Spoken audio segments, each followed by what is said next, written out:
दोस्तों, आज की गौतम बुद्ध कहानी के माध्यम से हम आपको बताएंगे कि बुद्ध के नजरिए से हमारे जीवन का मूल्य क्या है। हम में से बहुत से लोग अपनी जिंदगी की कीमत नहीं समझते और ऐसी चीजों में अपनी जिंदगी बर्बाद कर देते हैं जिससे हमें ही नुकसान होता है। कुछ लोग शराब के पीछे, कुछ लड़कियों के पीछे और कुछ पैसों के पीछे अपना पूरा जीवन बर्बाद कर देते हैं। आज की बुद्ध कथा के माध्यम से आपको पता चलेगा कि हमारा जीवन कितना अनमोल है और हमें अपना यह अनमोल जीवन कैसे जीना चाहिए। एक समय की बात है, गौतम बुद्ध अपने शिष्यों को जीवन से जुड़ी अच्छी और बुरी बातों का ज्ञान दे रहे थे। सभी शिष्य बड़े ध्यान से उनकी बात सुन रहे थे। उन सभी में एक शिष्य ऐसा भी था जिसे प्रश्न पूछने की आदत थी।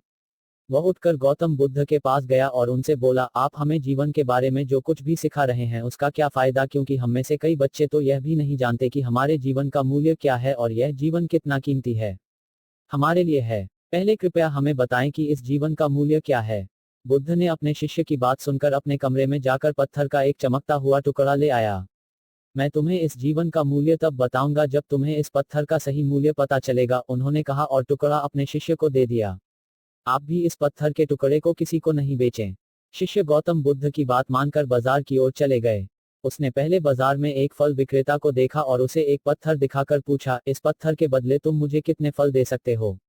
फल विक्रेता ने कहा, यह पत्थर कोई खास नहीं है, लेकिन फिर भी मैं तुम्हें इसके बदले में 10 केले दे सकता हूँ। वह शिष्य उस पत्थर को लेकर आगे बढ़ गया। तभी उनकी मुलाकात एक सब्जी बेचने वाले से हुई। शिष्य ने सब्जी विक्रेता से पत्थर की कीमत पूछी। इस पत्थर की कीमत के बदले मैं तुम्हें अधिक से अधिक सब्जियों से भरा एक थैला दे सकता हूँ। सब्जी विक्रेता ने पत्थर को ध्यान से देखा। उस पत्थर को लेकर शिष्य एक सोने के व्यापारी के पास गया। पत्थर के उस टुकड़े की चमक देखते ही सुनार ने उसकी कीमत 100 सोने के सिक्के लगा दी। जब शिष्य ने टुकड़ा बेचने से इनकार कर दिया तो सुनार बदले में 200 सोने के सिक्के देने पर सहमत हो गया। लेकिन शिष्य ने वह पत्थर नहीं बेचा। इसके बाद शिष्य एक हीरे के व्यापारी के पास गया और पत्थर का टुकड़ा उसके सामने रख दिया। जैसे ही हीरे के व्यापारी ने उस पत्थर को देखा, उसने एक साफ कपड़ा बिछाया, उस पर पत्थर रखा, फिर उसकी परिक्रमा की और हाथ जोड़कर पत्थर को कपड़े में लपेटते हुए कहा, तुम जिसे साधारण समझ रहे हो उसकी कीमत पूछ रहे हो। पत्थर, दरअसल यह एक बहुमूल्य माणिक है। ऐसा माणिक हर किसी को नहीं मिलता। अगर मैं अपना सब कुछ बेच भी दूं तो भी मैं उसकी कीमत नहीं चुका सकता। उस व्यापारी की बातें सुनकर शिष्य आश्चर्यचकित रह गया।